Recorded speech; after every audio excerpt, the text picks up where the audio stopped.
राज्य शालेय क्रिकेट संघात निवड झाली.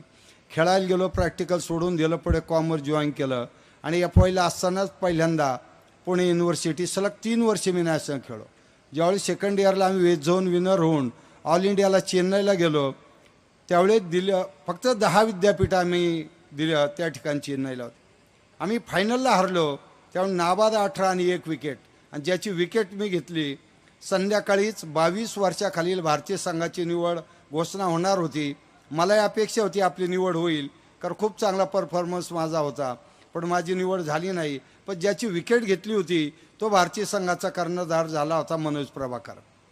मग तो भारतीय संघात गेला आणि मी सरळ चेन्नईवरून आल्यानंतर गावात येऊन सरपंच झालो.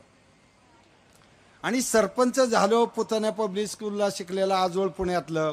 मे महिन्यात सुट्टीवर आला आणि तो विचारा, काका तुम्ही सरपंच झाले? मी अरे का विचारतो? नाही, काल पुण्याहून येताना मराठी सिनेमा पाहिला आणि त्या सिनेमामध्ये निळू फुले सरपंच होते म्हणा.